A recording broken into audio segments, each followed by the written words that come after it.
his haircut. I just broke the word covenant. I'm late. I'm sorry.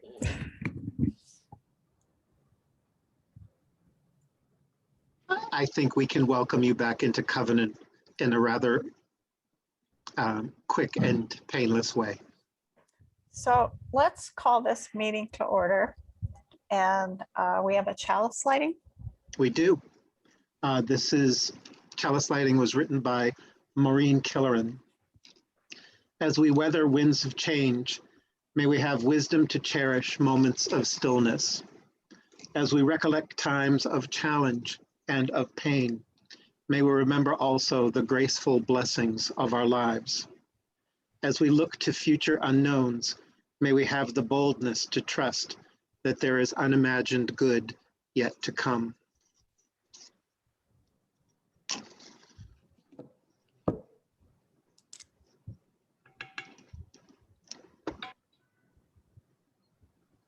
Our chalice burns bright and holds us together in our work on behalf of the fellowship.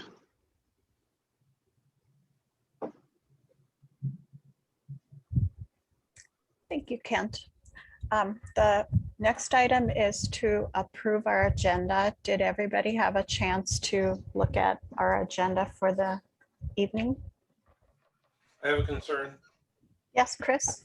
I think I did attend last month in May, but my name is missing from the list of people who were present. Okay, when we go over the minutes, we'll talk about that. Okay. But as far as for tonight's agenda, Oh, okay. are there any additions? Okay, I would like us to meet briefly at the end of the board meeting, this board meeting, for a brief closed session if people are available, an executive sort of closed session. Okay, so is there a motion to approve the agenda? I will motion to approve the agenda. Thank you, Second. Kathy. Second, anybody opposed to approving the agenda? All right, passed. Okay, the first item is, and thank you for waiting for me, the Generosity Team. And welcome. Tell us what you want to tell us. Thank you, Sarah. Well, Sam and I are co-chairs of the Generosity Team, and so we're representing the group tonight. Our priority is to get information from you as we begin planning for our September pledge drive. As you know, when we ask members to pledge again for another year, we need to provide them with some information, some inspiration. And so we're hoping that the board will be able to provide us with some of that. And if you're not ready tonight, maybe we could at least start the conversation and continue it within at least the next month. But I wanted to take, and I hope this is okay, I wanted to take a minute to kind of catch you up with where we are in terms of the Generosity Team. It's been about 3.5 years ago that the board hired a stewardship consultant to help us out with what we felt was a free fall. That is decreasing pledges every year and decreasing membership as well. And so our consultant was Mark Ewart from the organization called Stewardship for Us, which is a group that services UU congregations nationwide. Mark came for an initial weekend and listened to all of our committees and all of our concerns and all of our successes. And in what I call true consulting fashion, he fed back to us what he heard us say. And then he provided in our report some suggestions for change. I was very inspired by this experience. I thought he was excellent. And I guess what happens when you get inspired is that you end up in this position where I am tonight. So anyway, after a good bit of mulling around, the board invited Mark back for a second weekend to, it was about a year later, to focus on implementation of the recommendations. And he worked again with the leadership of our congregation and with a number of the committees. At that point, the generosity team was formed, emerged out of the former stewardship committee to be a larger and more all encompassing kind of group, and with a broader approach to the challenges of money and other parts of stewardship. So one of our major learnings at the time was that we needed to develop and support a culture of generosity and to work on it full time. I mean, not full time, but throughout the year. Instead of just a couple of weeks every September, which is kind of a temptation, really. So we also needed to engage more of our congregation in this effort and more of our organizational structure. So that's just one of the things that we have been doing. This report still has a number of really interesting suggestions from my standpoint, which I'd love to review and share with you or whomever at some point, but I won't go into that tonight, I promise you. 2 years ago, then when we started our pledge drive, we asked the congregation for major increases. We made the case for additional staffing, for reviving our youth group, and several other things we wanted to do. And the congregation responded amazingly. Bradley, I'm thinking maybe $30,000 over the previous year's pledges. Then last year, we decided to say to our members, okay, please keep doing what you're doing. Crazy year. We didn't know what to expect. We didn't even know where people's mindsets were about this. And they really did respond well again to keep doing what they're doing. And in fact, we had some increases over the previous year and very few decreases. So our total money raised last year was about $290,000 from 157 giving units. How's that for impersonal terms?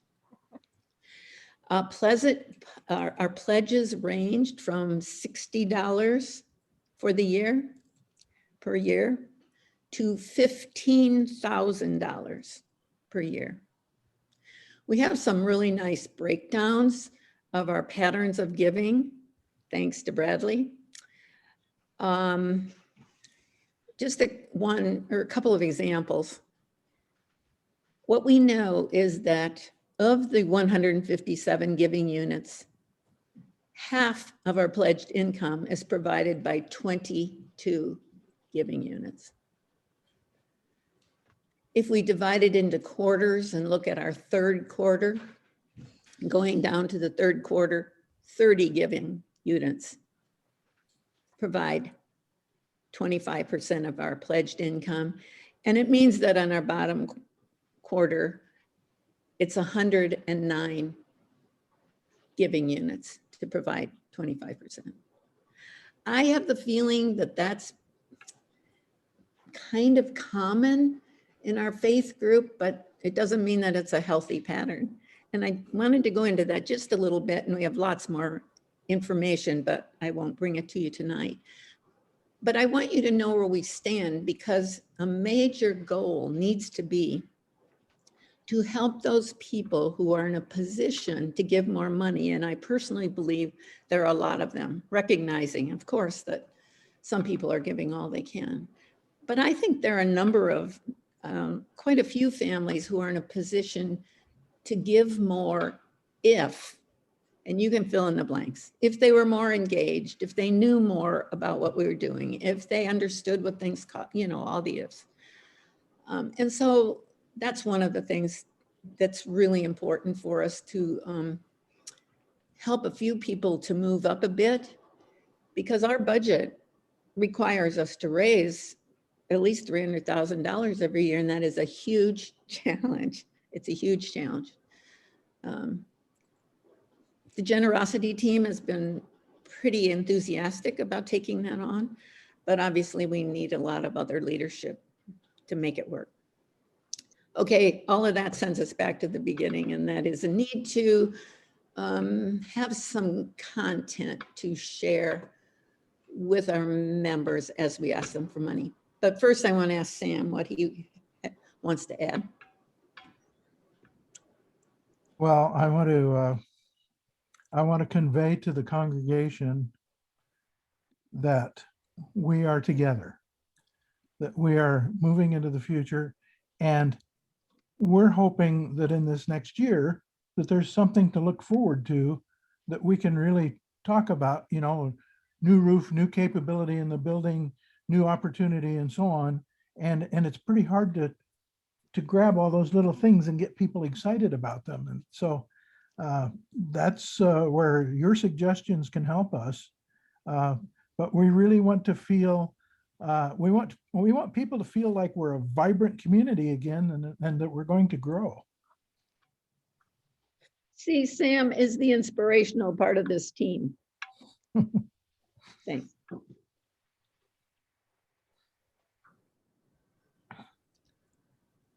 So is there something that you're excited about for next year, or are you able to look that far ahead? And if not, I mean, we always like to share successes from the current year as well. So what ideas do people have? I'm excited to get back together again now that the pandemic is whatever it is. I don't know, but there's some hope there. Maybe just getting back in person, or the camaraderie and the friendship, or I'm looking forward to that.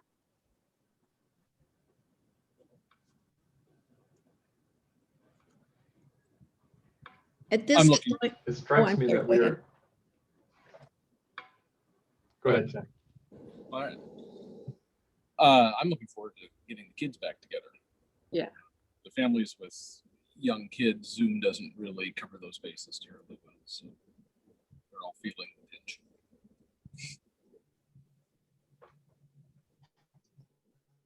I would like to say, I was just gonna say our focus.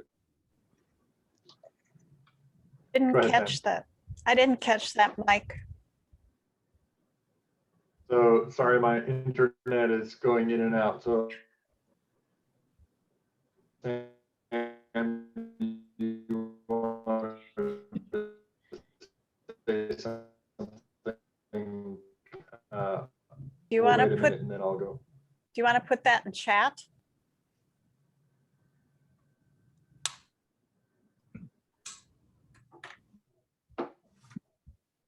Sometimes just turning off your video for a minute. Oh, Sal, what's wrong? So while Mike's doing that, I'm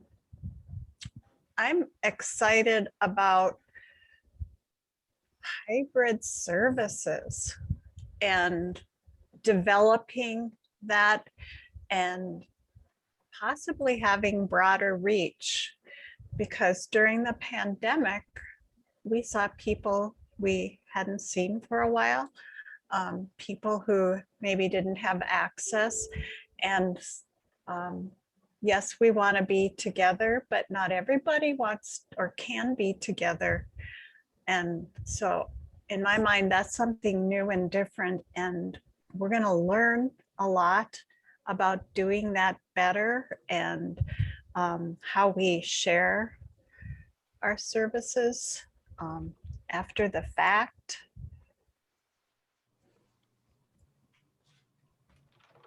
And looking at new ways, like the lessons learned on maybe adult education or some things like that, that we might be able to do better by Zoom, or, you know, something like that. So just, yeah, looking at what things, positive things did we learn that we can continue to give, cause more advantage, cause more growth, cause more interest, cause more engagement, beyond the old drive, for me, drive into the fellowship several miles in the dark or in the back, not in the dark or whatever, where it saves me some time not doing that and spending more time with my friends.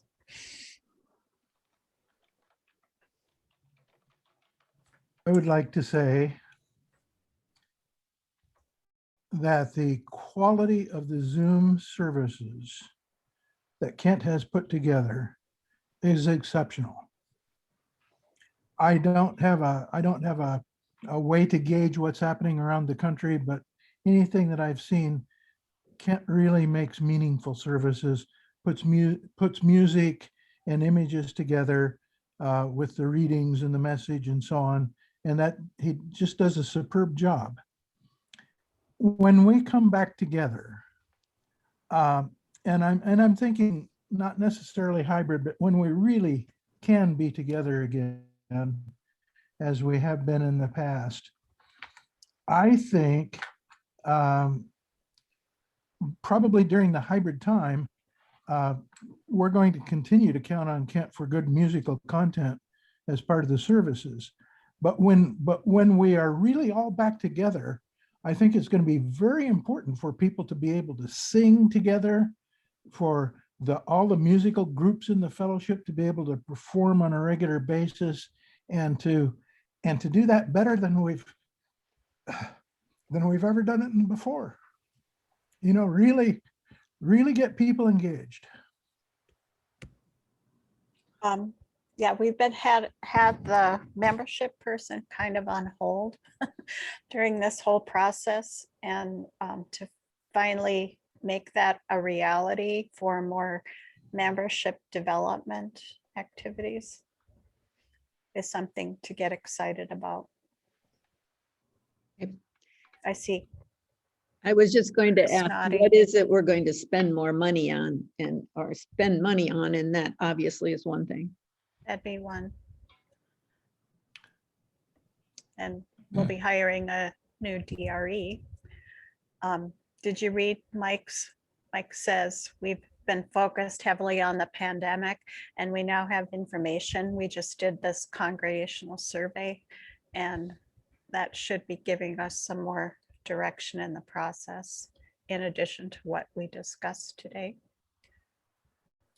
And the board is going to be discussing that further. And there's a group called the Retooling Group who has been looking at some things that we can do. And we'll talk about that more today, I think, and tonight, but having some broader conversations across the fellowship about the survey and gathering ideas.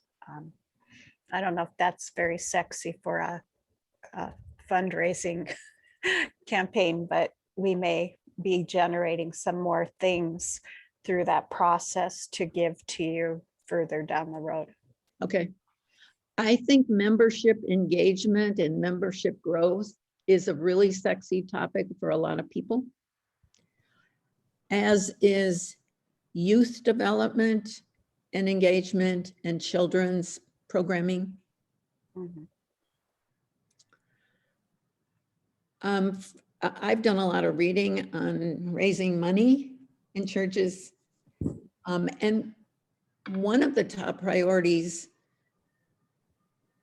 from many different people who have looked at this for a long time, and I expect maybe Kent's in that category as well, is that giving more focus on adult spiritual growth is not only a critical part of what we should be about, but it also tends to result in people contributing money.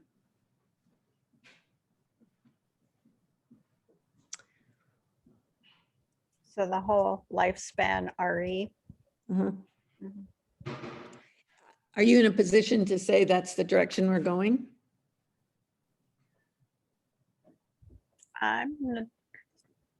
Kent, what do you think? And what do the I don't rest of you think? It's been a long time since the full-time DRE position was cut to half-time. And I think that it needs to be on our radar of having, instead of a religious education program that's designed only for children and youth, to have a lifespan religious education program that includes adult spirituality in a big way, so that people don't leave the fellowship when their children graduate from high school. That not only is this a place where they can bring their children for a liberal religious education, but it can also be a place where they grow and deepen their own faith as well. So I think that looking into the future, whether it be during my time here or beyond, we need to go in that direction. Okay. And one of the things in our survey indicated our demographics are on the older side. And so does that mean that older people answer the survey more than younger people? And so one of the things I think we need to look at is how we're engaging the younger demographic. And that might be in adult programming, it might be in more better meeting the needs of families. Like in COVID, it was really hard for us to meet family needs. And I think they are one of the, I was telling some other young parents that maybe one of the most vulnerable populations during COVID time, with all the things that they had to deal with children at home and education and isolation. And so I think that's something that we need to look at, and lifespan can help with that as well. We have a serious number of older adults that contribute very generously to the fellowship. These are people who I find to be amazing in their generosity and in their willingness to give, and their willingness to be very interested in younger people, even though they are not in that category. So we need these people for a lot of reasons, and they need us. But I'm happy to see a move toward an emphasis on young families. I think we all are. And yeah, then being able to address that need. And so, yeah, funding those kinds of things is important. So those kinds of activities can happen for young. And I don't even know if we know what needs need to be addressed yet there that we haven't met. And I think that's something that we need to look at. Maybe our membership coordinator can help with that, and it needs to be a maybe concerted effort. I'm talking too much. How about people who aren't moving their lips? Speaking as the parent of young children, we don't even know what what we might wish for. We can start thinking of ideas, but most parents in our situation haven't had the time or peace of mind to sit down and figure out, well, what do I really want from the fellowship to support my kids? It's all just a matter of trying to make it work day to day. Or to support your personal needs.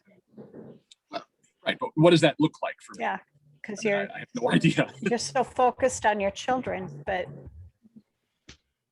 Well, I could tell you as someone who's taught RE for the last few years, 3 years in particular, that I've seen that there are some parents of RE children who frankly just drop off their children for RE, don't attend church, don't attend service, and then they pick them up afterwards. So why are they not attending service? Are we not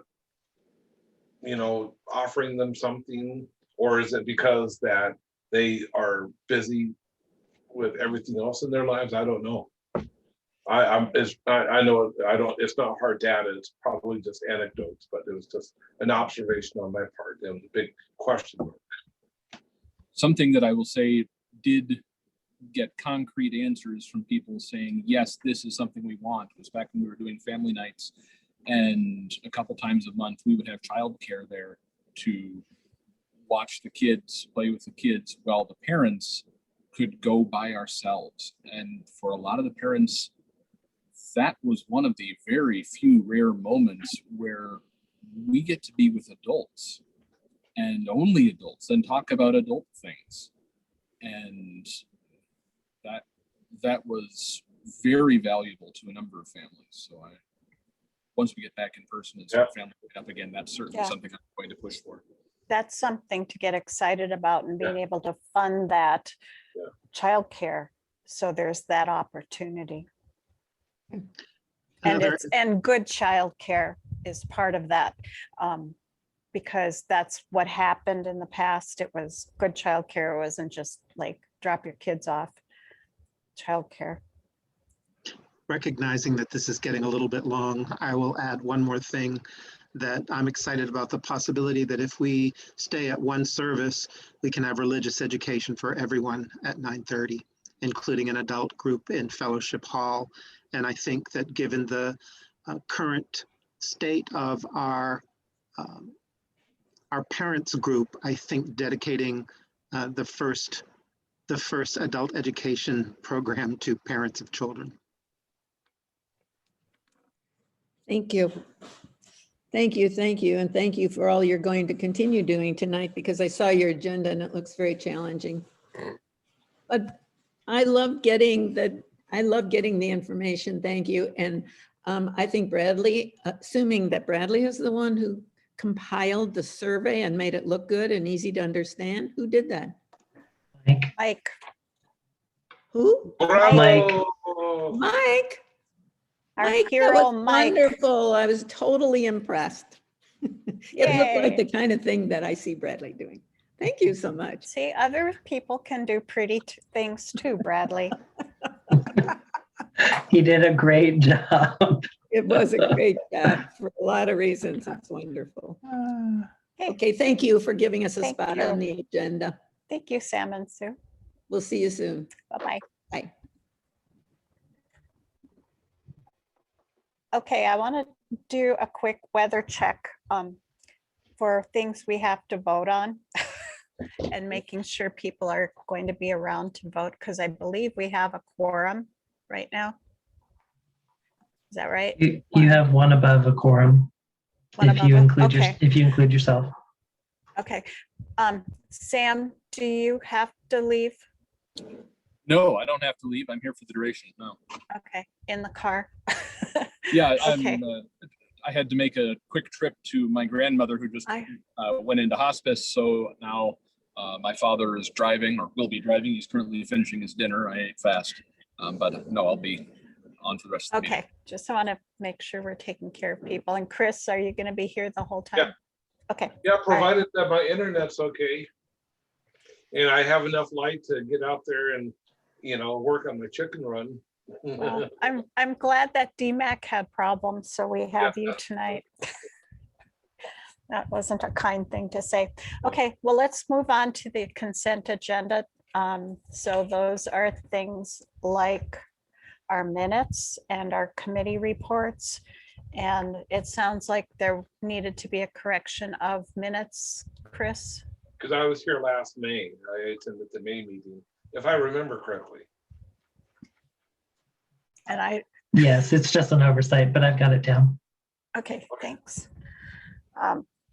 Any other changes or anything that anybody wants? Is there a motion to approve the consent agenda? I'll motion to approve the consent agenda. A second? Okay, thanks, Chris. Is anybody opposed to approving it? Seems like a stupid question, but have to ask it. All right, passed. And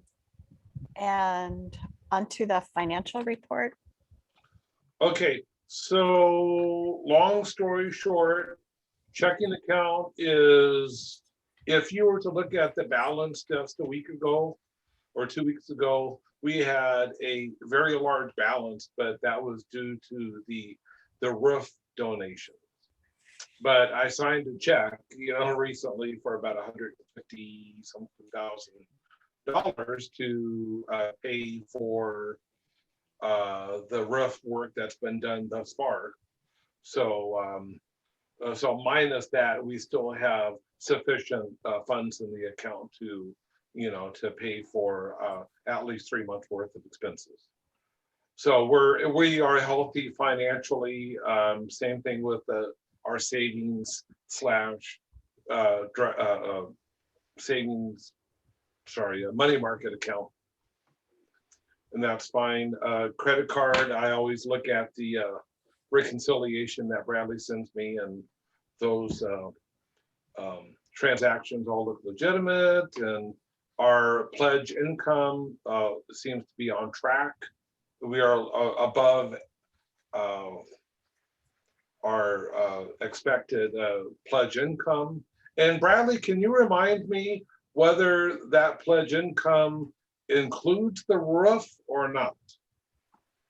So that's just operating pledge It's income. operating, okay. For roof, that's the first bullet in the written report. Yeah. We're at 95%. Yeah, I just want to for make this sure that year. I just want to make sure that we are separating out any Mhm. pledge income for the roof separately from our normal pledge We- income. Yeah. We are, and a reminder went out to those who have not fulfilled their roof Yeah. pledge for the year, and those have started to come in as well. So with that said, we are doing better than expected regarding our pledge income. So about 130%, at least for the year.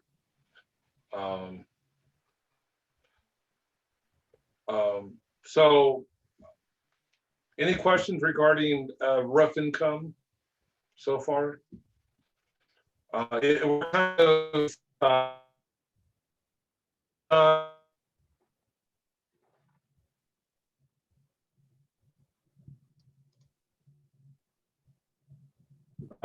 legend.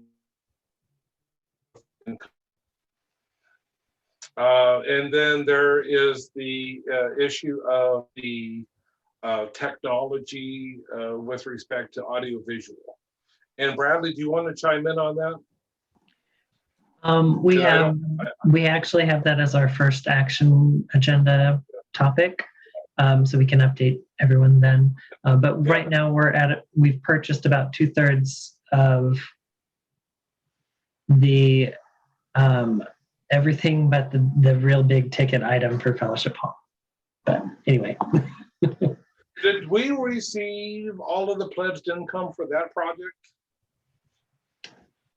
It wasn't specifically pledged for that. Okay. It was pledged for both the roof and AV. Okay. And we had some money on hand, and I have a discretionary fund, and we'll probably make a request of the capital fund. So it's still fairly loosey-goosey. We'll need to tighten it up fairly soon. So like I said, a payment of about $152,000 was already made for the roof, and wait another 6 or 8 months, we'll do another payment, I'm sure, probably early next year. And then it'll actually come due next month. Next month. Oh, Yep. So that's on my list, is to get with Larry and Dave on their recommendations for bridge financing. And hopefully we'll have something next month, hopefully. Because the roof will be done next month completely. And so we'll have to pay for it and then do some funding okay. to get us to, until we get all those pledges in for the second year. Yeah. From the capital campaign. So I think that there was a sort of gap for the time that I had taken a step back from that. So there's a lot of information that I'm not aware of yet. Was there a decision made to take a mortgage out to pay for a portion of the roof expense? Was that decided and approved? Nope, we are more than likely going to borrow from the endowment rather than pursue a mortgage. Because the endowment is performing so well right now, Okay, makes a lot of sense. got it. But that final recommendation will get it pulled together for next month's meeting. And then lastly, I saw the wire transfer for Partner Church, 1,500 a couple weeks ago. So They that have gratefully received it. so I think that completes my report for treasurer. Okay, Any questions? questions? Thank you, Mike. Is there a motion to accept the treasurer's report?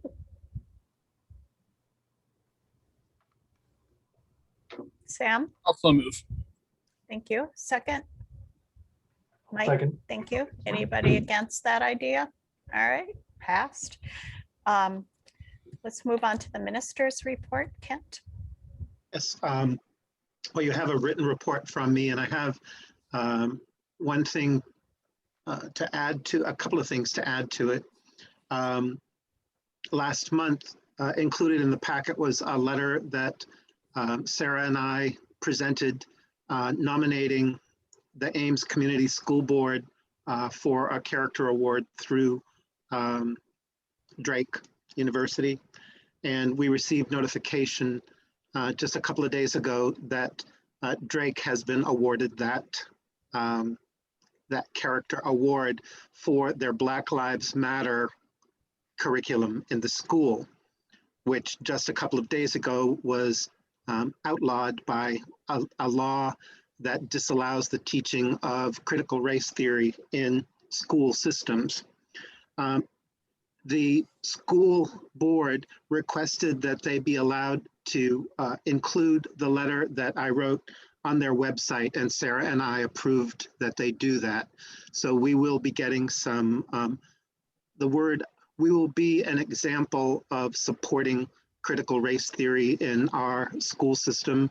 And so that may get some interesting respond back from the community. I'm hopeful that in this more liberal part of the state that it will inspire people to join us as opposed to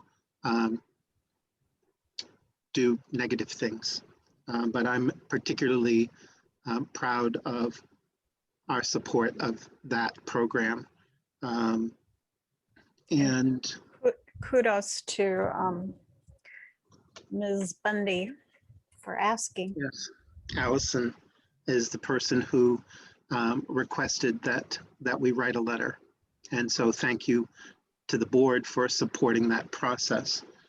One of the teachers also received, Ames received 2 character awards. The Educator of Character Award went to Ames Middle School Principal Jonas Michael, and the School of Character Award went to the Ames Community School District. So these are things that we can be very pleased about in our community. And the only other thing I have to add to the minister report is I need someone to step forward to do the board welcome on Sunday because Jane is not available. And it can't be Sarah.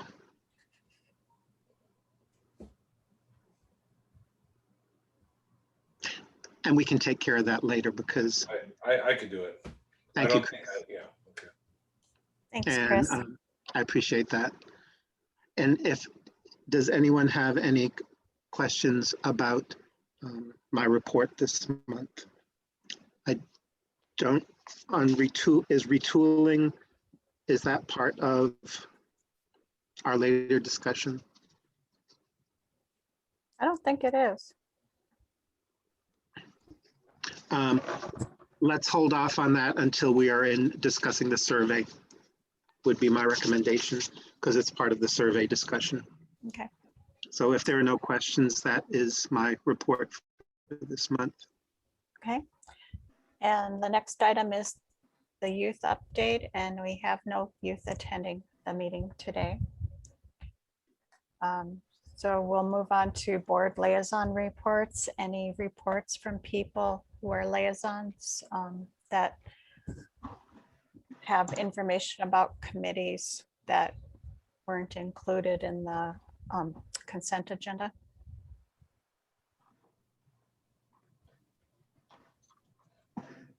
I guess you could talk about retooling here.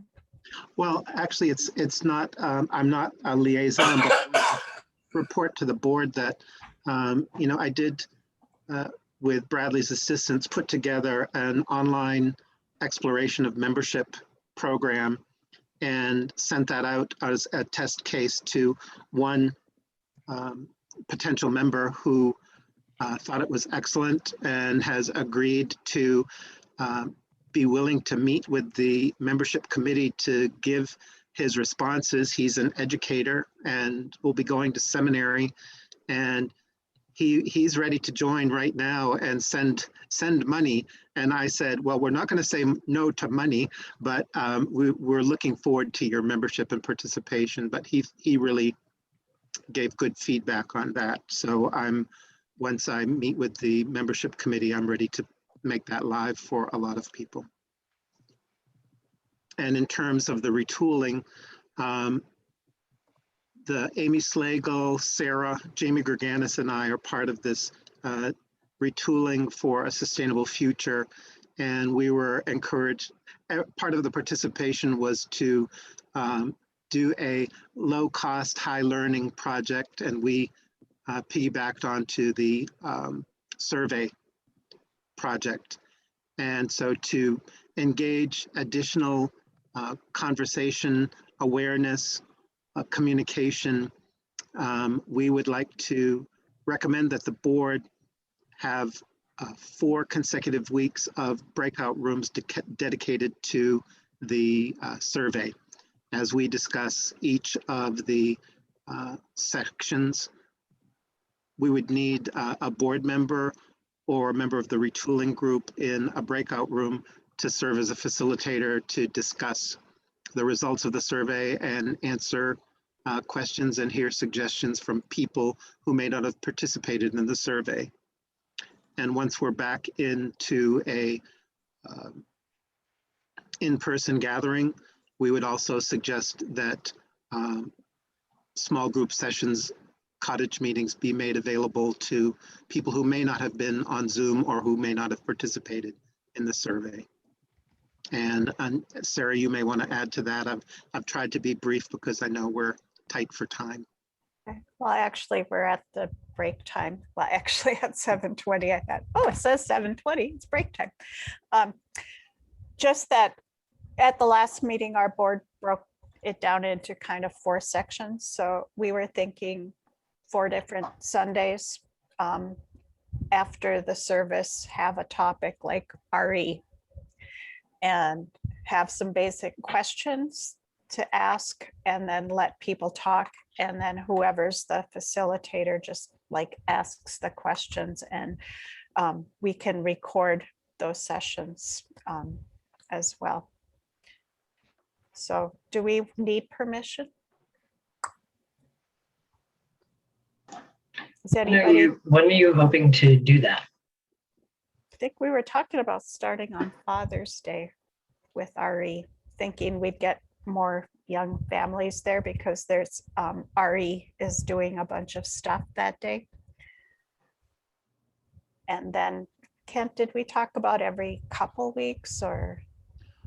Initially, we were talking about 4 consecutive weeks, but it might be good to break it down to 2 consecutive weeks after this meeting, and then 2 weeks after our next meeting when we discuss the next 2 sessions, And so that the board has the opportunity to discuss them first. and if we do the first one, we may change our mind. It Possible. doesn't work out, so it's an experiment. It's a low cost with the possibility of high learning. So what are people's thoughts? Is anybody against us doing that? I like the idea, but I don't think summer's the time to do it. Our attendance has has dropped over 20 since we hit the beginning of May. So it's been pretty low for a long time. Yeah. Bradley, I agree with you. Summer, a lot of people are going to be out busy doing vacations and road trips and family stuff. And yeah, you're right. And maybe September might be better too. And it's kind of further complicated by the collaborative services. Those are probably not going to have a strong attendance either.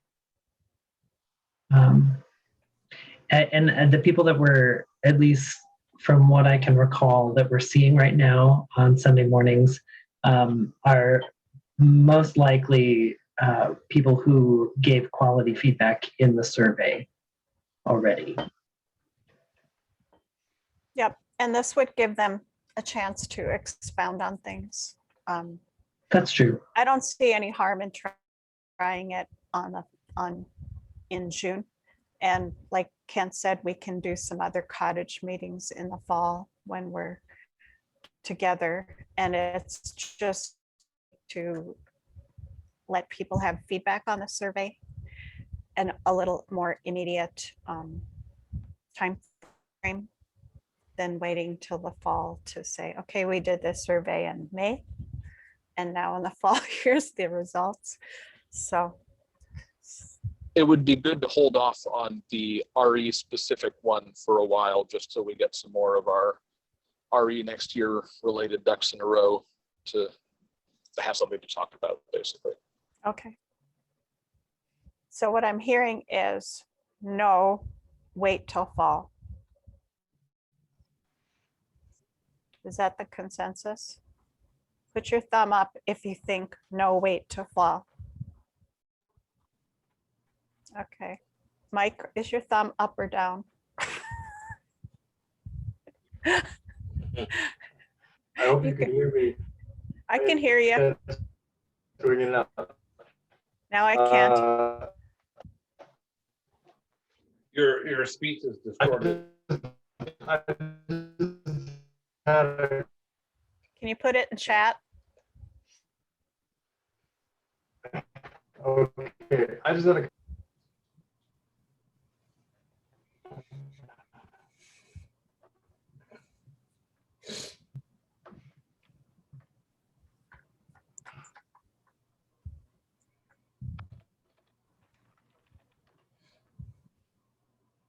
Thumbs up. All right. So we're going to hold off till fall. And we won't take a vote. It's just consensus. We're time for a break, for a bio break or whatever you want. You want to come back in 5 minutes? All right.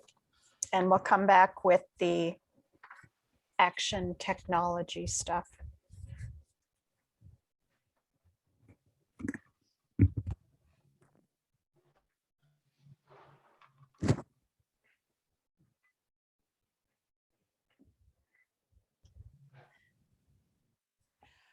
We hadn't been taking breaks, and I think having a break halfway through makes this more tolerable. So, all right, next item on the agenda is the Technology Task Force update, and I believe that is Sam. All right. So we've made some progress.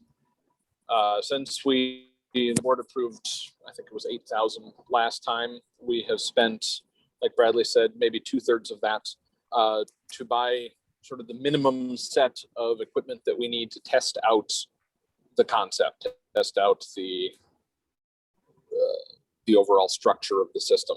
We've got computers, we've got cameras, we've got video switcher. And the good news is that we've set it up down in room 1, room 2 downstairs. And if Kent wanted to go stand in front of the camera right now, we could have him on Zoom, presenting in the course of a couple of minutes. So the fundamental concept is proved out. There's a few components that we we haven't bought yet because we're not sure when or where we'll need them, or if we'll need them. We're trying out some of the alternatives here. We're all learning and sort of doing a bit of experimenting as we go. I sent Bradley the wrong part number for one component, and he's sending that back and getting the right one and that sort of thing. But anyway, that's in hand, and once we have the system more or less sorted out, we'll get the rest of the components as needed, and they should all fit within that originally allocated money. We also met with an electrician from Klein Electric down in Des Moines who specializes in, well, they do all kinds of stuff, but they do a lot of AV installations. And we thought, instead of hiring an AV contractor, let's try hiring an electrician, or talking with an electrician who does AV work, and that turned out to be pretty helpful. Because we rapidly went from just talking about ideas of, well, maybe we could this, maybe we could that, to saying, well, this will fit in this spot and that won't fit in that spot. So it was a lot more hands-on than the previous guys had been, and wonderfully so. He also took the unprecedented step of actually looking in the ceiling. We pulled down one of the light fixtures, they're just friction fit in place, and actually looked about in the ceiling structure to see how it's actually built and what it would take to make it work. And the conclusion from what he saw in there is that the projector and screen approach is way more of a hassle than originally anticipated. It would involve cutting large holes in the ceiling and mounting things to the steel beams that are 2 feet above the ceiling structure. And basically it was going to about triple what we figured the price tag was going to be. And in his professional estimation, we absolutely, without question, should go with the TV on the wall approach.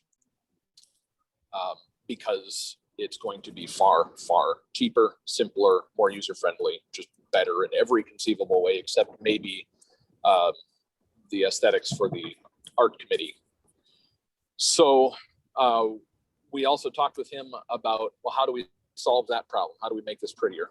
And we have a few ideas for how to solve that problem. I don't need to go into all the ideas now, but suffice to say that if plan A doesn't work, we have plan B and C ready to go, with basically no further investment and not much time required. As a, my mind's blanking on the word, but in order not to commit ourselves to anything long-term, rather than drilling holes into the concrete to bolt in a TV that we might ultimately decide that we really can't stand in that location, they are going to construct a clamp-on mounting structure that bolts in, clamps onto one of those vertical concrete chunks in the fellowship hall. And if we decide that we need to remove it, the entire thing is removable. There will be no residual holes in the concrete or anything permanently disfigured that way. We also have a plan for how we're going to run the various wires through the ceiling, which wires need to go where to accommodate the cameras, and so on and so forth. And the price tag for that, from the quote that we received from him, was $8,135. Now, there are a couple minor tweaks yet to be made on that, but I don't believe that they will add up to any significant dollar figure difference. So we can talk about it further, but what I would like to come away from here, what he's waiting on from us, is board approval to spend that $8,000 to buy an 86-inch TV to mount on the wall, which will fit nicely in that space, and to run the wires and do a couple other minor installation bits. Oh, and build that mounting bracket. Okay. So could we start with a motion to approve, and then we'll go into discussion and anything else? So is there someone who wants to move Can that I we make approve that purchase? Yes, you Can may. I make that motion myself? Yes, I move Okay, that is there we a second? approve that. I'll second. And Mike, somebody, Mike seconded. There's two mics here. We're blessed. Yeah, I'm not, working on getting a better connection. Oh, okay. So any discussion on this? So just to be clear, the Klein quote includes the television screen, the mounting of that, as well as all of the electrical and wiring that needs to happen. Just so everyone knows, that's completely separate from the remaining components that we need to purchase. So it's another chunk of money, but it does put us in the same ballpark as our original proposal from Iowa Audio Video. So we're right in line with what the rest of the market is doing. And we have the money to pay for it. One way or another, yes. And we've shopped around, just doing our due diligence on prices, and for the components that we could price out, what they're quoting us is perfectly reasonable with other available sources. Well, I have a comment.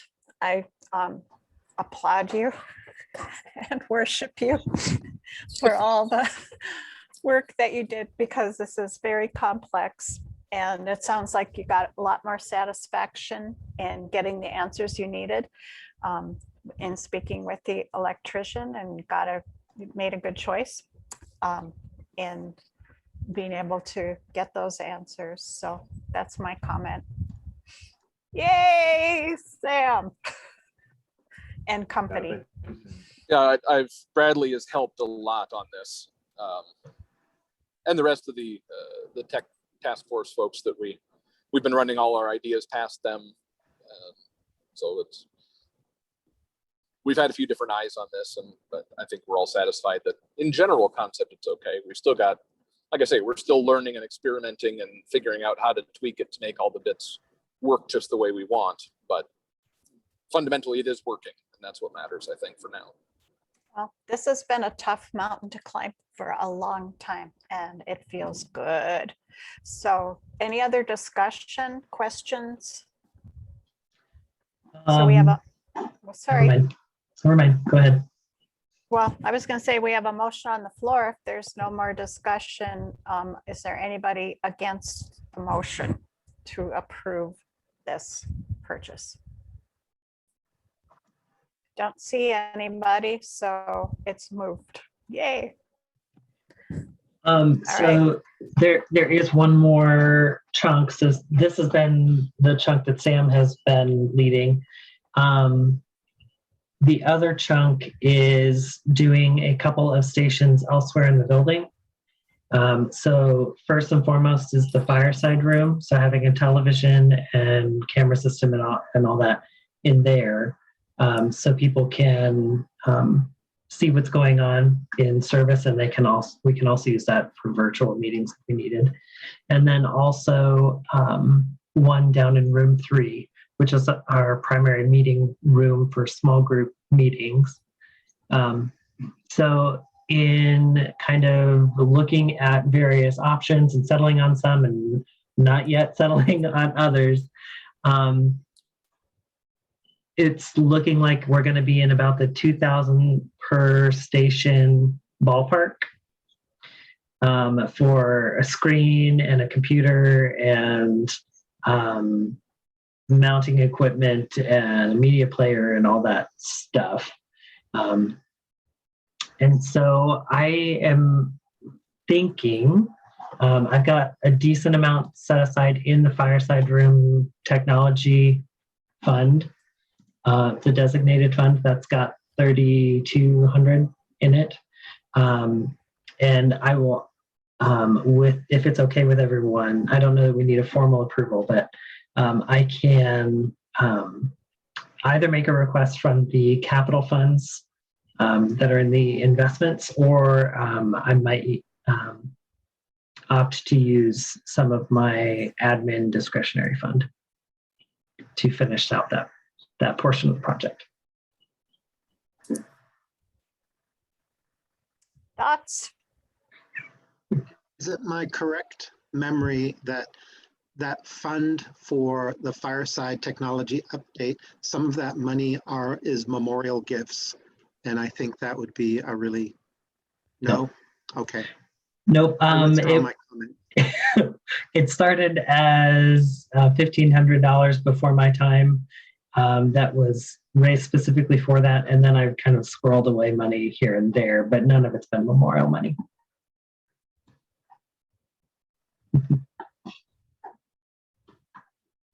Okay, any comments? Can we just do a consensus if you're okay with this? Thumbs up? Is your thumb up or down? Frank? My thumbs, Okay, it's up. All right. Okay, my thank thumbs you. are up. We'll move on to the next item on the agenda, which is from McCusick. An action we need to take regarding the consulting religious education job description. This is our first reading and talking about the package. Kent? Okay. I put together this job description with consultation with Jan Gartner in the Unitarian Universalist Association, as well as the RE committee and Cheryl from personnel and Brenda Witherspoon. And so it's been through a series of many eyes have looked at this document, and the RE committee just as of yesterday approved recommending this description. And so also I should let you know that I have also reviewed this description with Janelle, who is our candidate of interest for this position, and she is very enthusiastic about the possibilities given this description. In terms of a pay rate, Cheryl Lawson requested that Brenda Witherspoon, who has a lot of experience in doing analysis of geo index and congregation size, do an analysis with regard to Janelle's experience. And I provided a copy of Janelle's resume. And given that for our size congregation, the range would be between 2082 and 2151 an hour, and I'm recommending 2150 an hour. In terms of how that fits in with the budget, that would be, it's a 30-hour-a-week position for 6 months. The benefits package includes 10% retirement and no additional benefits. She doesn't require health insurance because she'll be covered by Josh's package at Drake, and she's not eligible for long-term disability because she's not in employment for 12 consecutive months. So at the base, it would be $645 a week, and for 26 weeks, $16,770. And our contribution toward retirement would be $1,677, which means that our total investment for the 6-month period would be $18,447. Our budgeted amount, we have put us,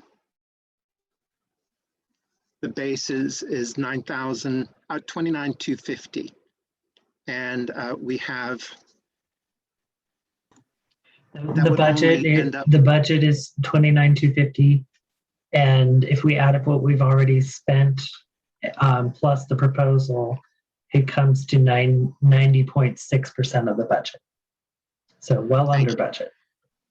Yeah, I'm feeling warm and uncomfortable, and numbers are Bradley's area of expertise. The one thing I did do is when I proposed this and talked to Bradley, I said, what kind of budget impact? So this is very good. There would be a period of assuming it gives us the opportunity to have 6 months to do a search once we establish a new job description, which we need to look at in terms of whether it's going to be a 30-hour or a 40-hour position. If it's a 30-hour position, as it has been, it would include youth group. The temporary position does not include youth group. That would continue at the committee. The committee would manage that, and hopefully this won't be a tough impact on you, Sam, and I really appreciate your stepping forward with the youth group. But this is a really an opportunity that's almost too good to be true.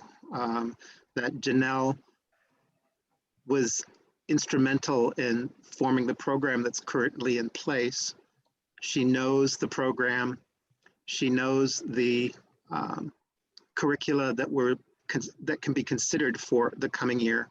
She has the skills to put together the program so that we'll be in a good position for a new person to step in, and also to take a lot of pressure off our religious education committee, who really has been serving above and beyond normal committee roles. It will also be good. Our teachers know Janelle, our kids know Janelle, and the anxiety about coming back to the fellowship, I think, will be eased by having a familiar person in that role. And I also, just having spent several hours in conversation with her on the telephone, she's currently packing in Massachusetts to move back to Des Moines. She's really excited, and she's also grown a lot in her capacity for the past 2 years as a program director for Children's Services. And she has experience in hybrid, online, and transitioning back. It's been a good learning experience. So she brings more gifts to us than she had when she was here 3 years ago. With that, that's my recommendation. And if you have questions. Are these two separate issues? One is the job description and the other is the compensation that we have to separate, or is it one thing? I think it's two. Okay, and so for the reading of the position, that has to be 2 readings. So this is the first reading tonight. And then Or you could waive the second reading. That's not a formal policy that's written anywhere. Okay. It's just been our tradition. Okay. And so if we're going to take action on this tonight, I guess the question is, do we want another reading on it? Are we ready to make a decision on one or the other or both of these recommendations?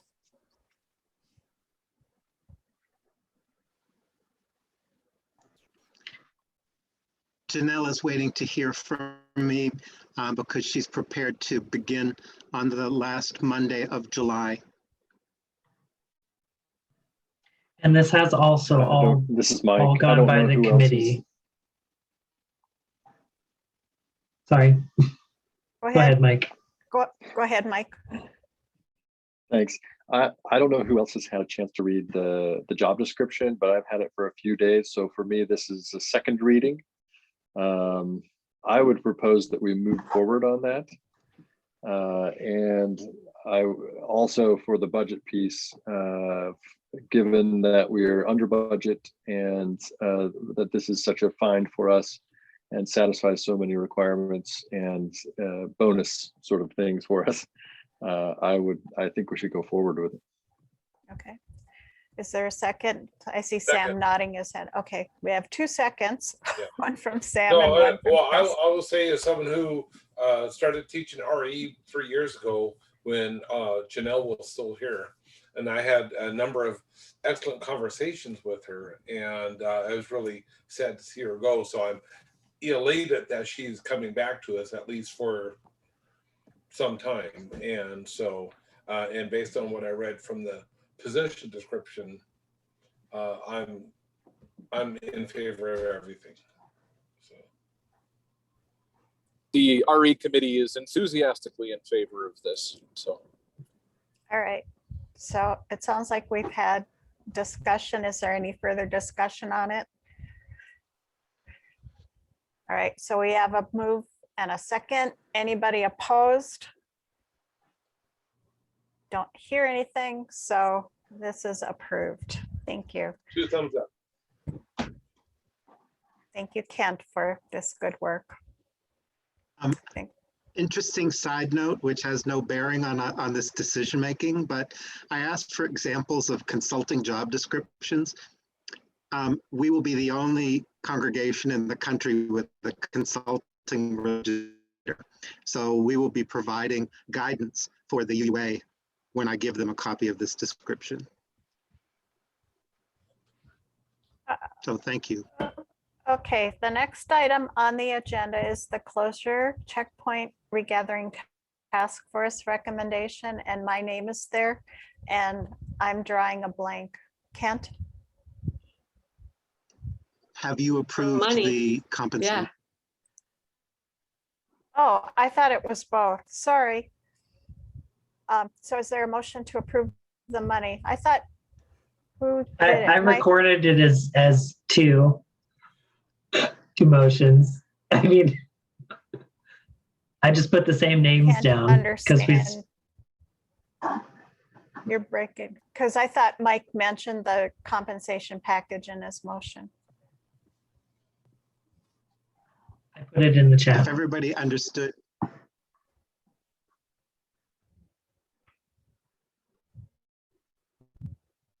Okay, just to understand it, so both of those are motioned and seconded by the 2 same people, and we've got them both recorded. Okay. Okay.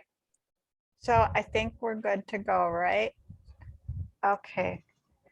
I will make the job offer tomorrow and get back to you. Yay. I And hope she says yes. Actually, I could probably make the job offer tonight while we're meeting, but no, stay here. We'll do it tomorrow. Okay. Actually, the next item on the agenda is rescheduling the June book discussion. Can we just, what do we want to do? Because only 2 people showed up. Actually, a 3rd person showed up, but she showed up too late. That was me. It's an important conversation that we need to continue. And I'm glad to do it and continue on Tuesday nights, or if we need to establish a different night. That will be easier for me in July and maybe easier the end of August. So we could defer our June discussion to July and our July discussion to August.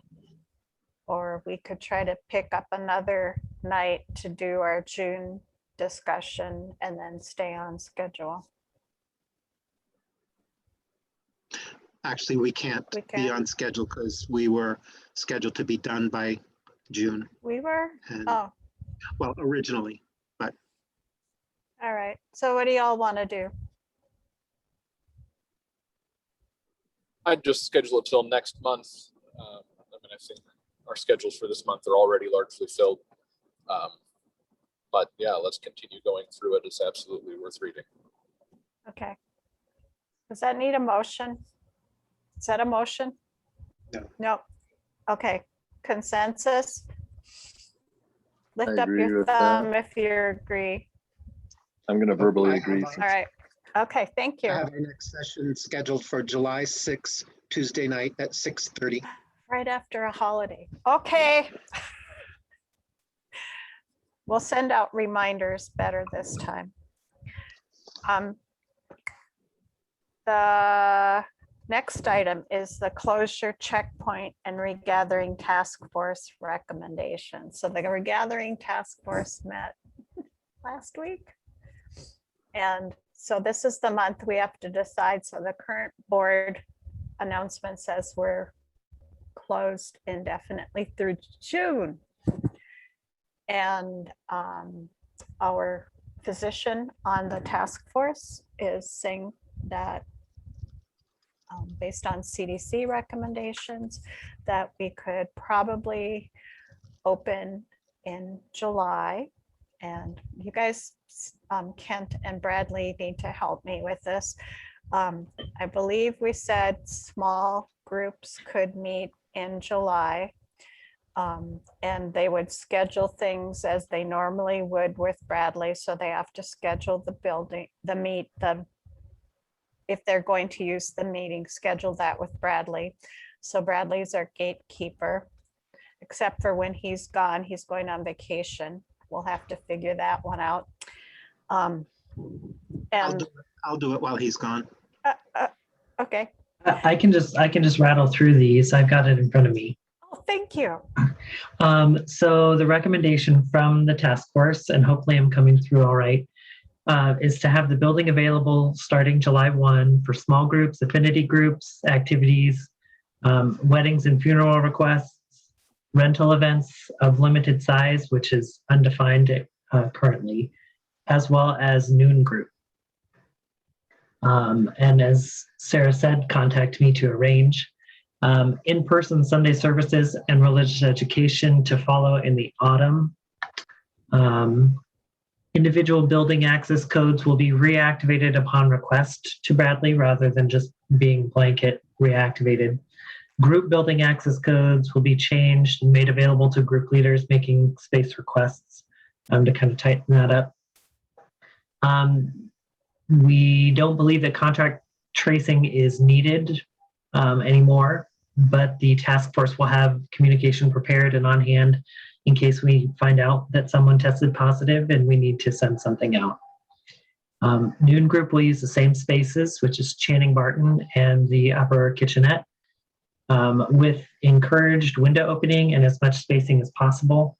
It's looking like they're wanting to do some kind of a tech hybrid thing as well. So I'll be coordinating that with them. Fellowship Hall will be unscheduled during the noon group time, which it previously was not, in case they have a large crowd and they decide that they need to relocate to Fellowship Hall to spread out some more. I am cutting my office hours in half. I'm going to do half in a couple of mornings, half in a couple of afternoons, and then Fridays will be by appointment.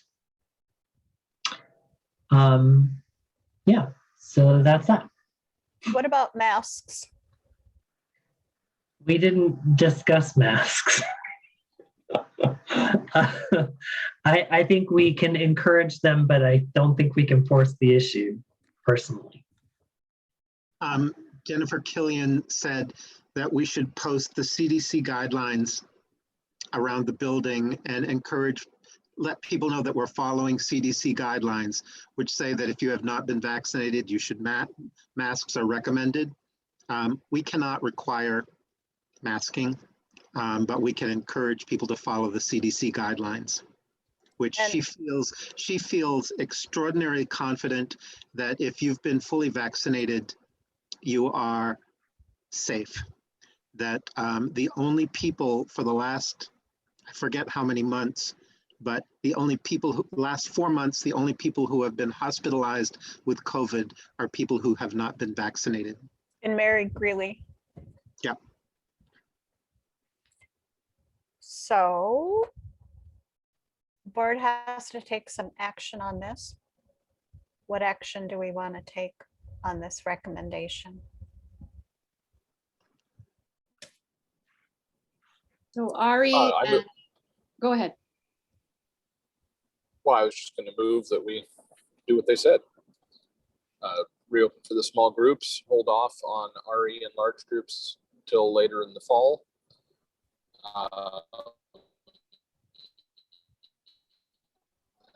As far as restrictions, post CDC.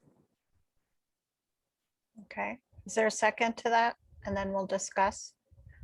Chris? I'll second Okay. Chris did it first. that.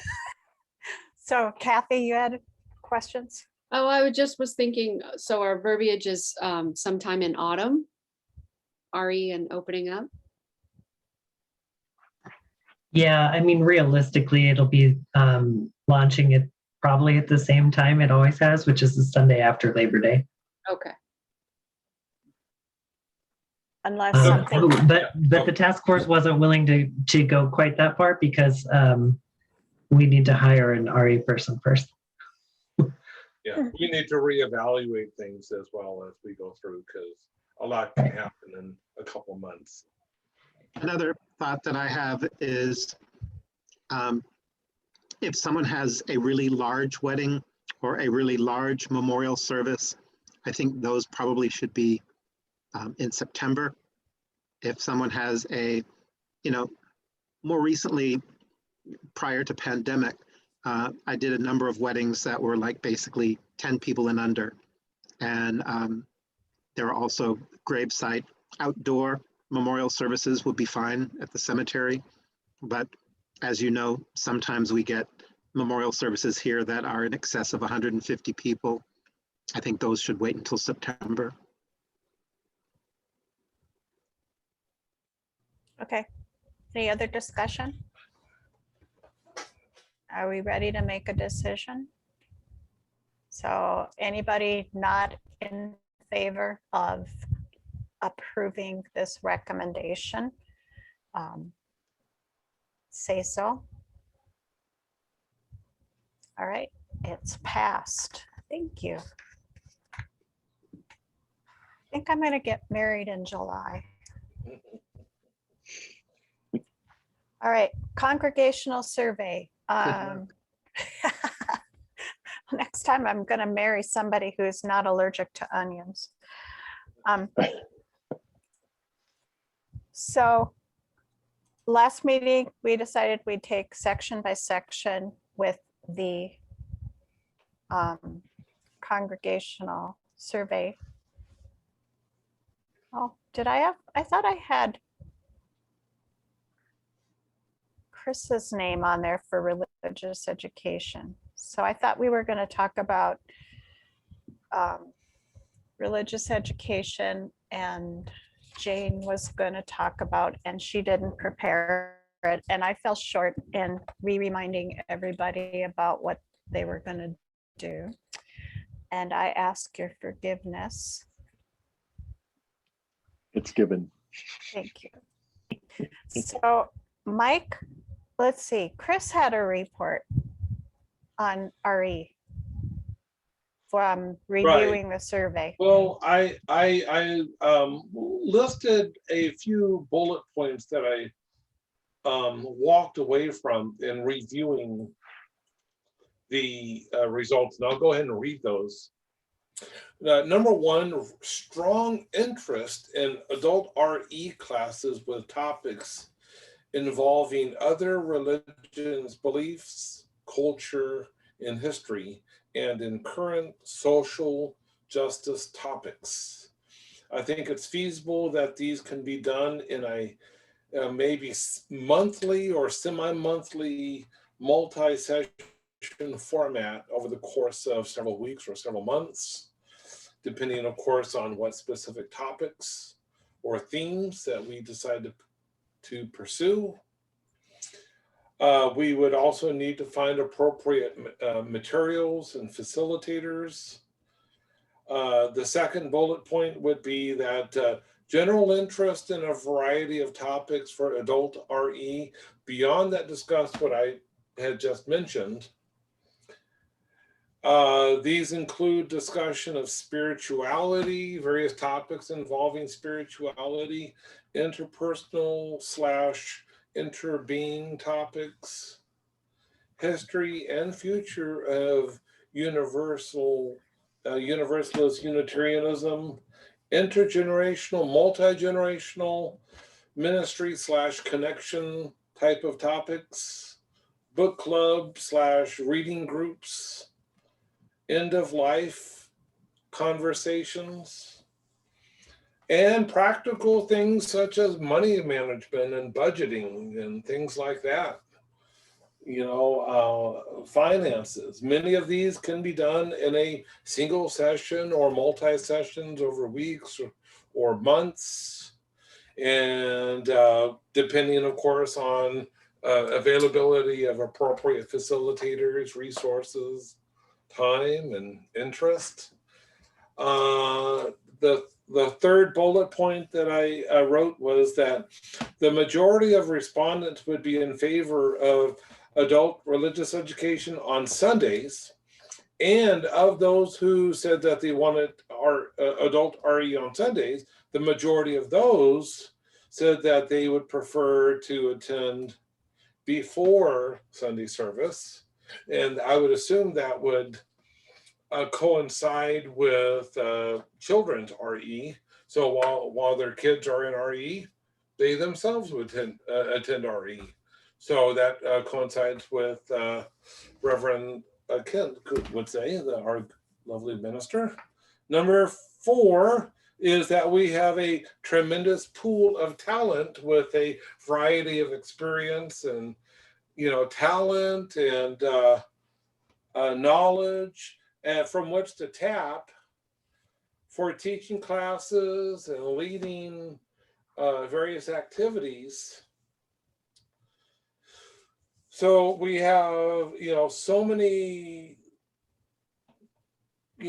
areas that we have, these domains of knowledge and experience in, like religion and arts and crafts and gardening, outdoor stuff, landscaping, whatever, planning, organizing social events.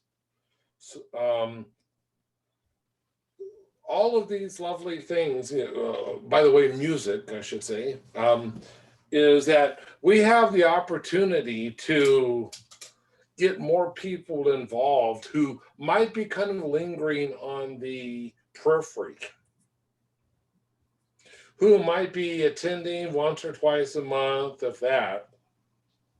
But if we ask them, and a lot of times all someone needs is to be asked to do something, is that that might be an opportunity to get them more involved in the fellowship. If we just ask them to lead this group or to teach this class. Okay, so that's what I have to say regarding what I digested from those slides on the survey PowerPoint. Okay. Okay, thank you. Does anybody have any further discussion or anything to add? I do. I think after what Chris was saying there, and after what we talked about with the generosity team, this seems pretty exciting to me. I mean, the prospect of some kind of a congregation generated adult series, adult RE kind of series, where people are sharing information or talents that they might have, and others are coming, kind of maybe a fireside approach or a several time approach for those who have maybe higher knowledge in an area. Yeah. Could be an interesting way to go. So I think there's some potential there. In other denominations, I've seen adult RE kind of split out amongst different groups. Young adults, single adults, marrieds, couples, older adults, middle-agers. The sky is the limit. Of course, we're limited by demographics and by size as well. But, things to consider. I think having some of these small group discussions that we talked about might be a way for people to, like, if they're actually talking about, get some commitment, like, I could teach this, or or wouldn't it be great if we taught this, and then you can say, oh, hey, can you organize it? I found, and find out who's yeah. passionate about what. So right now we don't know who's passionate about what. In serving in volunteer capacity in many different organizations in my life, I found that a lot of times people just need to be asked. you know, depending on, you know, how, you know, their willingness, the amount of time that they have available. But sometimes people just need to be asked that little nudge to get them kind of to be pulled in.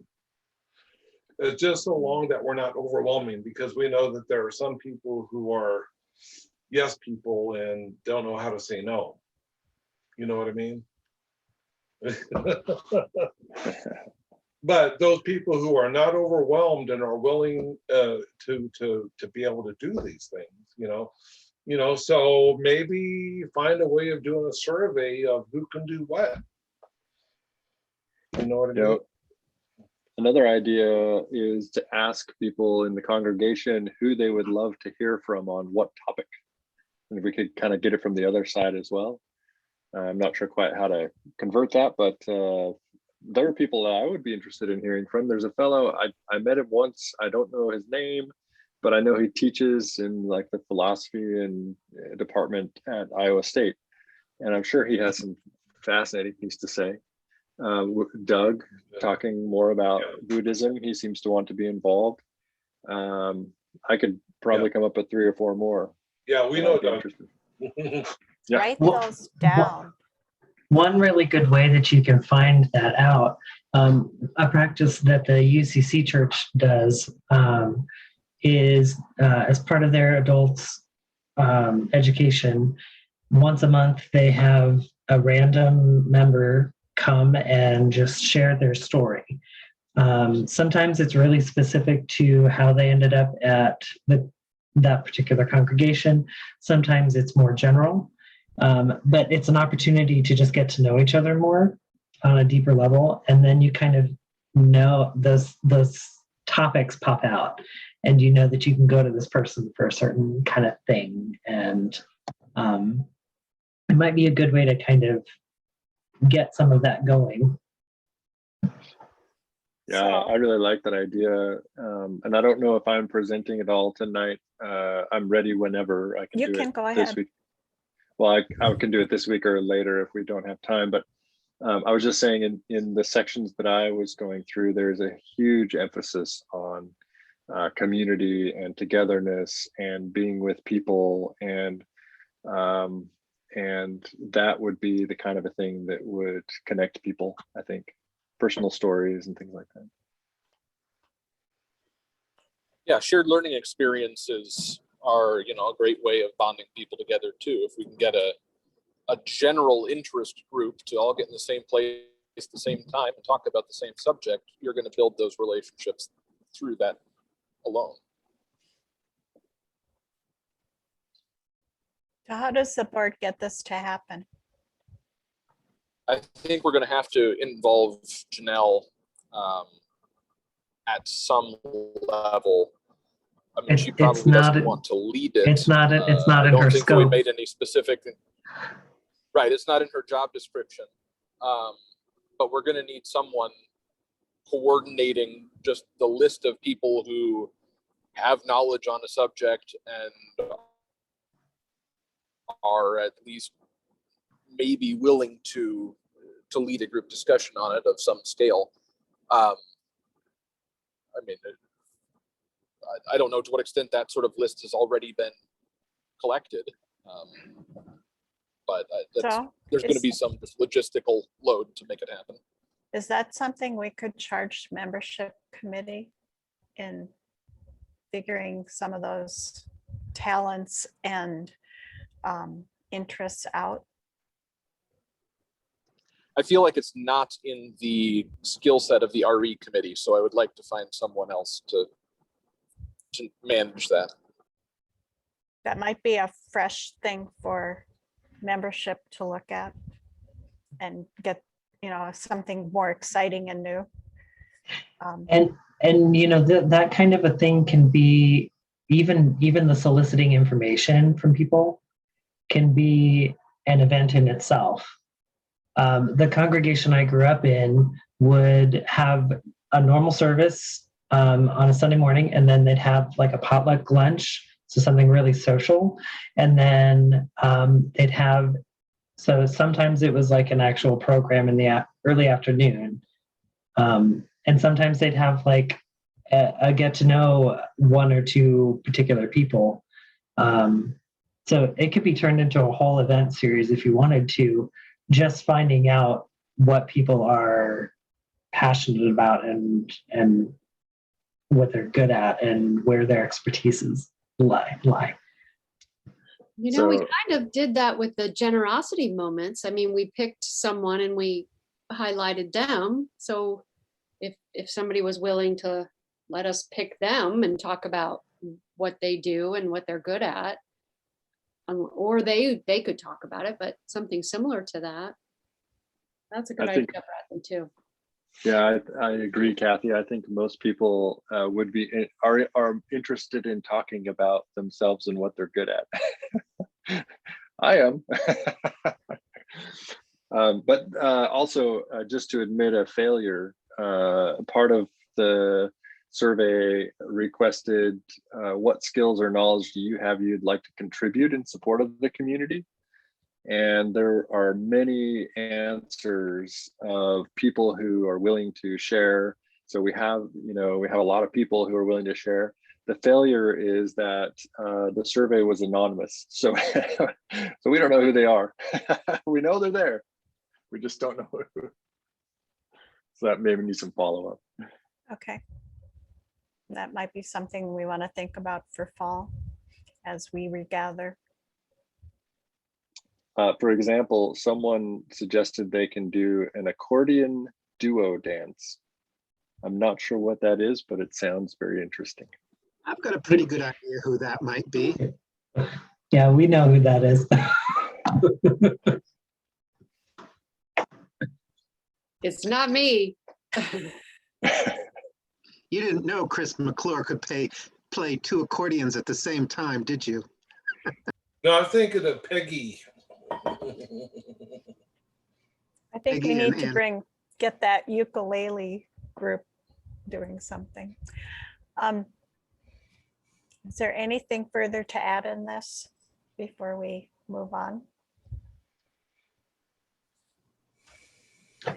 I really like the idea of charging it to the membership group. I think that this is work that will also kind of dovetail really well with the development coordinator.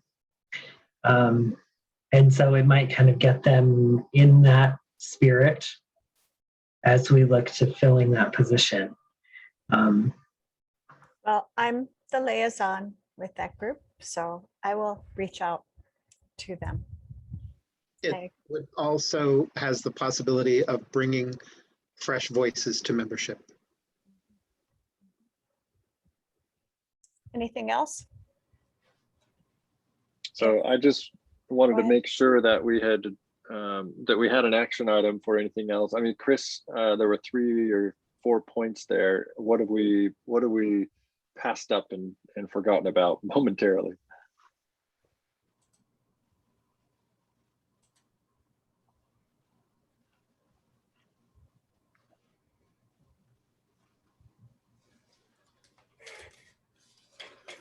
Well, I had suggested some of the topics to be covered in either single session or a multi-session adult RE. By the way, I did see the initial ME on one of those slides, and I don't know what that is.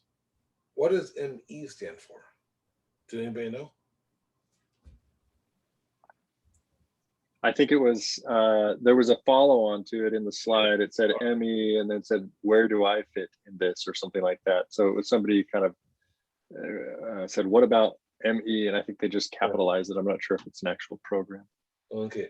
Yeah, I mean, I try to scour the at least in the UUA sort of sphere of the internet, and I didn't see any reference to ME. So just checking. So anyway, I was just listing some different topics that were specifically mentioned in those slides, and some of them that are more appropriate for multi-session, multi-month sort of discussions versus single Sunday afternoon type of discussions. Something that goes from after lunch to like 4 o'clock or something. something that could be done in a single afternoon or a Tuesday night or that sort of thing,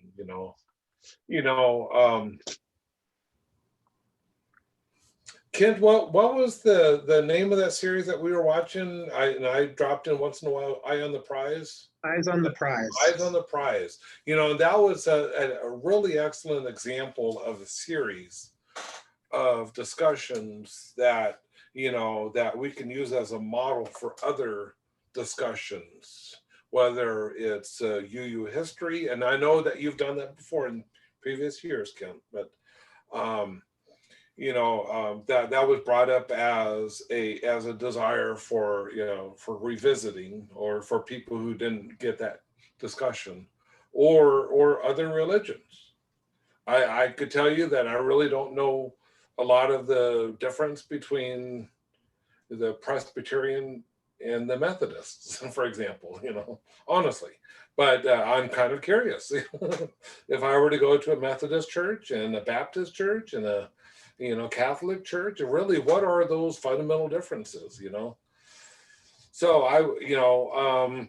and I think that there's a hunger for an understanding of those differences between the different denominations within the Christian Protestant sort of side of the faith, and also the Catholic.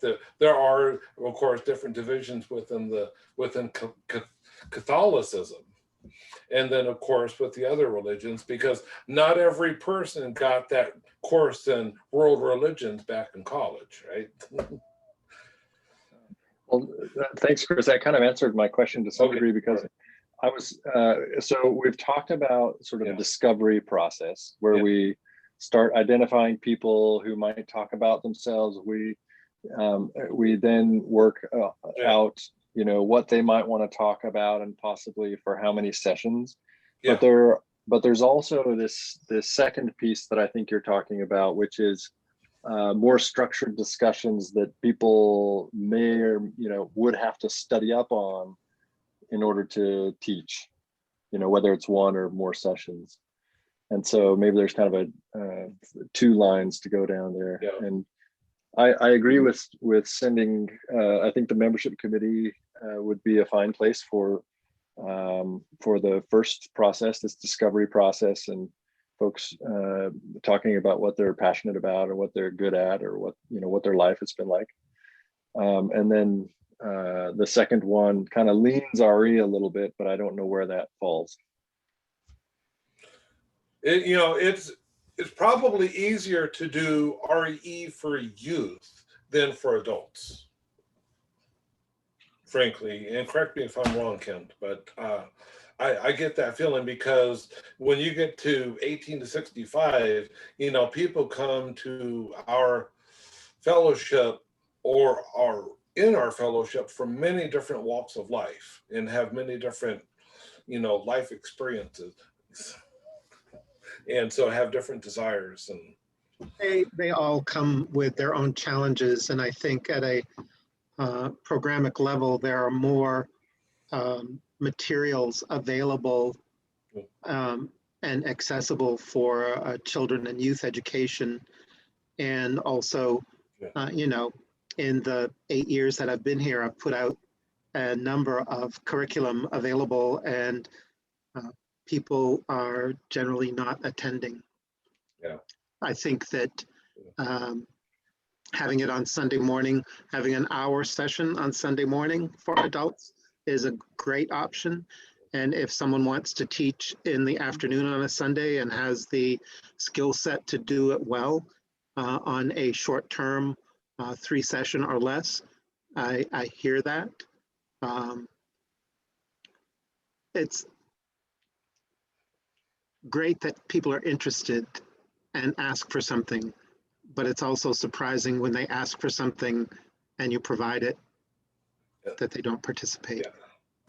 Well, I'm feeling the need to move on because we're getting close to the end here, and I still want to do a short closed session. So it sounds like we have some action things to do and follow up on, and thank you. And I think I'm ready to move on if the rest of you are. And I so Um, motion. I'm ready for the process observers report, and that would be Chris. Okay, so we kind of lagged behind the schedule, the published schedule at least, but I think that we paid a due amount of time for the topics that we did cover. I think in the future that we recalibrate the schedule for, for the topics at hand, and not enough time was given for the generosity. So, 15 minutes was probably not enough, but anyway, good participation by everybody though. And some of it is I caused everybody to start 10 minutes late. So anything else, other items for the good of the fellowship? Items that would be future meetings, miscellaneous comments, calendar items, and yay, Sam, for to celebrate that success with the moving to our technology, moving that Well, on. We'll celebrate once everything is fully installed and up and running and looks pretty in Fellowship Hall. For now, it's just a pile of wire down on a folding table in room 1, but baby steps. And Chris for writing that big check or signing the big check. I guess Bradley wrote it. Just ever so briefly, calendar items. ELT is on June 23rd. The next board meeting is July 14th, and our reading discussion will cover, it's on July 6th at 6:30, and it will cover the June discussion points. I have a conflict for the next ELT meeting. Will be held during ministry days of General Assembly. So I'm at ministry days from the 21st to the 23rd, and then General Assembly from the 24th to the 27th. Although I'll be right here in my office. Okay, so we'll take that one offline and look at the web calendar, and we'll update that as to when ELT is. I can It'll also probably move look up at a the week. schedule for that. But stay tuned to the Okay, web well, calendar. let's do that let's do that among the ELT then. And is there anything else before we close and excuse Kent and Bradley?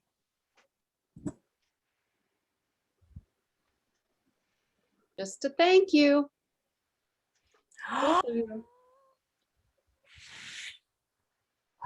And Right. even though the chalice is out, may the light of its encouragement continue to inspire you as you meet without Bradley and me. Okay, And thank you for this meeting. Thank you. who snaps up? Thank you.